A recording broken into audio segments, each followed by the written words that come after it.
I was there when Dre told me he would sell his soul to the devil for $1 million. And I swear right now, devil got to have a receipt for his ass.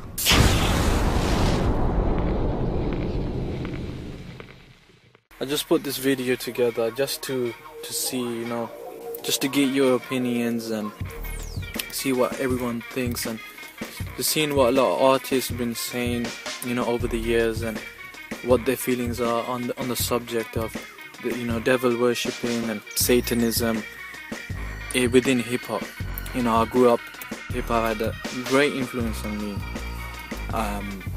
It has an influence all over the world, a very big influence. You know, whether it may be positive or negative. And there's a lot of things that happen where it just makes you sit back and think, like, what is really going on? What is really going on in hip hop? Why are there certain, you know, hand signs, certain symbols and certain imagery that's portrayed within, you know, not just in hip hop, but in music and the entertainment industry, even in fashion. But I just want to make the video just to go through certain things that artists have been saying, have said, certain things they have done. I just want to go through the subject of, you know, Satanism, devil worshipping, and you know, New World Order, Illuminati. You know, this subject in hip hop. Yeah, I've been in the studio at night with Tupac after he died, remixing his "Don't do that little eye," like don't do that. No, you know, Tupac has a way of, his voice kind of low key like haunts the studio a little bit. Get the fuck out of here. I wish I was lying. Make your hair stand up, bro. It's shit be happening in the studio that make the engineers afraid, and they get up and walk away from the board. I seen it happen at Henson recording in LA on La Brea. Damn. Even in the track DJ Quick, you know, it's called Moroccan Blues, Hey Player. You know, I love the beat, I love this track. But just listen to what he says here.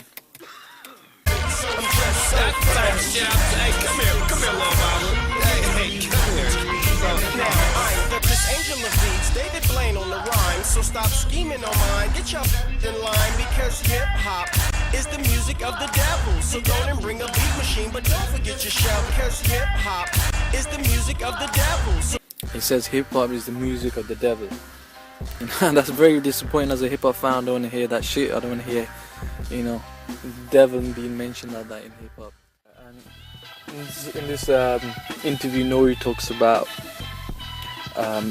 a certain situation that he went through, and you know, Nori is talking about how he was approached and was given these options, whether, you know, he wants to take this option or this option or this option, and whether to maintain his success in his career and see where he can be. But it's a level of success where it's a door. It's a door. When you platinum and you getting 50,000 a show, I've been there. There's a door that you could walk in. I'm not sure if it's homo or if it's Illuminati. I just didn't take that though. I went straight. What do you mean? Listen. When you get to a level of success, when you getting 30, 40, 50,000 a show, you platinum, you running across the world. There's 3 different doors, right? There's 3 different ways to walk. There's to the left, there's to the right, and then there's straight. Straight is you're on your own. Let's see if you continue this success, young man. Okay. Let's see if it's all about your skills, young man. Let's really see that. Okay. And you went straight. To the right, I'm not sure if that's the homo shit right there.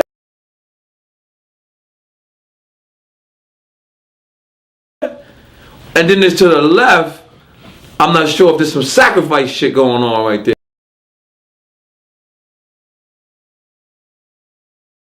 I'm not sure because I went straight. But I was offered these doors. It's just you were offered some gay shit? No. I'm saying that to the right when I seen it, those was those guys over there. You know what I'm saying? Those different people, which I have no problem with. You know, that's y'all. You feel me? And I just chose to go straight, and I haven't been platinum since. Whether you believe it or not, you know, there is a spirit world out there, and people are playing with it. You know, some people are doing it intentionally. They know what they're doing. They know what they're playing with. But a majority of people, they don't believe. So they won't understand. They say, no, it's nothing serious. It's just just artists having fun, just expressing themselves. But people who are well, in touch, and they know what's going on. They know about the spirit world. They know what's going on. So in this video, I'm just putting a few pieces together and just dwell on the subject and see what you guys think. You leave your comments, and it's well appreciated. Another person who was close to Tupac. His name was Napoleon of the Outlaws, Tupac's group. And he converted to Islam, and he's talking about how a person he knew personally, she was involved with the dog pound and things she's experienced. So I'll let him talk about it. But in the beginning, he says there was a rap group that actually spoke to demons and devils, Satans, whatever you want to call them. But as a Muslim, he's using the Islamic terms, the shaitan, the shayateen, or the jinn. But these translate in English as ghosts, ghouls, spirits, whatever you want to call them. And he's talking about a rap group that conversate with him, who speak to the other side, to the spirits. He doesn't mention the rap group. He doesn't mention them by name, but it's quite clear he's talking about Bone Thugs and Harmony. So he's talking about Bone Thugs and Harmony and how, they talk with the other side. And Bone Thugs were deeply into it. They were assigned to Ruthless Records, which was Easy's label. And on their covers they had like Ouija boards on them, and they had some weird shit. But I'll fit that in maybe in another episode. But in this episode, we'll just go through this. Walaikum salam rahmatullahi wa barakatuh. Of course, being involved in the music industry, there's so much corruption in this music industry, and there's so many things that happen behind the scenes that is very wild when it actually comes to light. And yes, I know some people personally. I won't mention their name, and we asked a lot of guide them to Islam. It's a very, very famous rap group that sold maybe 30-40 million records worldwide. They used to actually be engagement and talking to devils, jinns, and worshiping the shaitan. And they told me stories how they used to be aided by the shayateen, and they was aided by the jinns and aided by the devils. So you have this in the music industry. You have verses where Snoop Dogg, for example, may Allah guide him to Islam, he had a song where he actually was having a conversation with the devil. And in the middle of this song, he actually said that he sold his soul to the devil. So you have a corruption that happens in the music industry is very different than any other entertainment. And this is why you see some of them always have some bad endings if Allah don't guide them. And this is why the scholars say about the people in the music industry is that it's only from the mercy of Allah that they will actually make it from that industry. It's a very corrupt industry. And I'm going to end it with a story about your question that happened when I first accepted the religion of Islam. It was a lady. She was friends of my cousins and the wife of my cousin. And when my cousin accepted Islam and his wife accepted Islam, she came to the house and she said that I practice every religion except for Islam. She said before, the last religion that I practiced was a religion called Wicca or something like that, where they sell their soul to the devil. And she said this is a woman who never heard of jinns. This is a woman who never heard of the unseen. Wicca, thank you. She said that she used to be in conversation with the jinns, the devils, the ghosts that some people might call it. And she said to the point that the jinn would come carry her, and she would be able to see certain things that her friends was doing, and she would call her friends and she would tell them about, I seen you do this last night, and they would be very shocked. And then she said she was dating someone from the Dog Pound, which is a crew that used to hang with Snoop Dogg. And she said when the jinn came to us, and we hear these stories from Islam, that they will come and they will give you pieces, they will break you off slowly but surely, and they pretend that they will help you and they will aid you, but eventually they want you to do some immoral things. She said at the end, the shaitan or the jinn who was helping her came to her and said, we need you to have one more thing. When you do this last thing, we're going to put you on a whole nother level, for example. And just to mention what she said, not to go into details, they asked her to do something that was very, very immoral with not only the dog pound, with Snoop Dogg, but the whole crew. And she said ever since that day, she walked away and she stopped dealing with this religion because of the thing that it asked her to do at the end. And she started to investigate Islam. When she heard about the unseen, that Muslims believe in the jinns, and when she read about stuff describing the jinns and describing the shaitan, she knew instantly that this is who she was dealing with. So you have this in this industry, and it's a very corrupt industry, and this is why it's very important that the Muslims, we should stay away from that.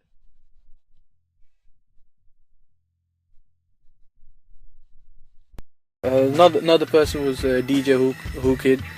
DJ Who Kid was, you know, the DJ for 50 Cent. He was in the video for In the Club. You see him DJing in that video, and you know, he mixed with a lot of people, a lot of bigwigs out there. He mixed with a lot of people, and in his interview, he's talking about how he DJed in the Middle East and DJed for Colonel Gaddafi's family and his sons, and when he was there and certain things happened, and I let him, you know, go through it, let him explain it. Me, I've only accepted the secret society from my experiences. Me traveling the world, meeting billionaires, and the way they fucking react to certain situations, like, you know, regular people want to react to. You know, like one example would be, you know, I hung out with like the Gaddafis. I used to DJ a lot of events for them. But Gaddafis is like the sons of, you know, every time you give them a pound, they'll come on, yeah. Every time you would give them a pound, you know, I put my guns up, but that's a hip hop pose. Right. But and he thought you was doing a sign or some shit, right? I was doing a sign because, you know, a lot of people talk about the signs they've done and they communicate through photos. But that was my first experience where I saw that maybe they do use photos and handshakes as a way to communicate with each other, like to say, "Yo, I'm in America, and I'm handling business, or I'm doing this." Because he was like, "Oh," because the first thing he told me, "Oh, that's the new sign." Because for me to know him, maybe he assumed that I'm supposed to understand his world. You know what I'm saying? So me seeing him tell me, "Yo, this is the new sign," I was like, "What are you talking about? This is a new sign? I'm just doing a fucking hip hop gun joint right here. This is not no fucking. I'm not secret. He's like, I paid to come here to hang with you, like, you know, like." But that's when I woke up, and plus he's like a billionaire, you know, and plus the way they used to talk is like, you know, they look at the world like they just don't give a fuck about nothing. Like where I would worry about my bills or worry about going home. They were like, "Oh, whatever, man. I'm just gonna fuck bitches today and enjoy life. Coke everywhere." Like, it was crazy. I was like, "Yo," I mean, I didn't know people think like that or live like that. Right. But I always thought that it was weird. Like, that's only one experience, but I created this. I knew one of the last Renaissance painters. His name is Mr. Melamed.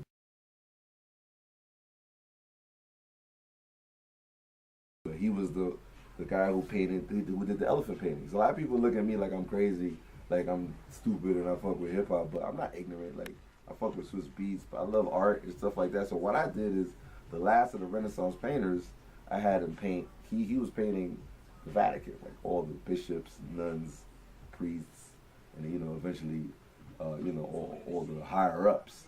So I said, "Yo, why don't you paint?" I was joking with him because his son is like my best friend. You know, the Jewish guy. His son's my best homeboy. And Dan the Man, he does all my videos. So I was like, "Yo, let's, you know, why don't we get Snoop Dogg? Get your father to pay Snoop, because his father's like the last of the fucking, like, that's it. Like, he escaped Hitler. He went from fucking concentration camps to Israel. I don't know how he even got here, but his paintings are like $1 million each, and he did the elephant painting shit. So I was like, why don't you paint Snoop and Diddy and Kanye and everybody, right? So then he was like, "What? fuck it, let's get my father to do it. So I was like, you serious? So what we did is I got him to paint Snoop, 50, Kanye, the whole hip hop community, and then I was in Israel. I was in Italy touring one time. So I was touring. He's still painting or doing his work, but this time he was in the Vatican. So I was in Milan. He was like, yo, come to the Vatican. I was like, what? What do you mean come to the Vatican? Yo, come to the Vatican. I'm painting 2 bishops today, and I got like 3 nuns. I was like, get the fuck out of here. I can get in there? He's like, let's come to the Vatican, man. So I get there. I was like, what the fuck? Yo, once I got there, I had to show like 2 pieces of ID, and they fucking scanned me with some stupid shit, and it went in my ass, no homo, finger in my butt, like make sure I ain't got shit. So I went in there, and he's painting like all the fucking priests in there, and then this bishop came out. So I'm like, oh shit, this is like the bishop that's near the, like he's close to the Pope, like he's like 3rd in line or whatever. So I'm just like, yo, I don't want to hear no fucking conversations. Like, you know, what if they say something and they would have killed me later? So I'm like quiet, and then the bishop's like, yo, what up? I was like, what do you mean, yo, what up? What do you mean, what up? What do you mean, what up? Like, I don't want to hear what up. Like, I want to hear, like, oh, like, some God shit. He's like, yo, what up, yo? What's popping? Like, because he knew I was black, and I was like, I was dressed like I was cool. Right. But he was just like, yo, what up? What are you talking about? We're all human, you know? Like, you know, we have sex in here. I mean, I know you look at us like we're like godly fucking, you know, toys for the Lord or whatever, but we're humans. I mean, we just like, you know, we just love our jobs. It's like, you know, we love what we do. But then they started kicking it about ill shit. I was like, I gotta get the fuck out of here. I don't want to hear anymore. Like, but it's like, I was shocked. And I look at the Vatican and I look at priests different now. You always look at them generically. Like, they're just like, you know, they work for Jesus, they work for God, but they're actually on some other shit. And I heard mad other shit, like, even the talk about the nuns fucking was too much for me. Like, that was it. I was like, yo, I'm getting the fuck out of here, yo.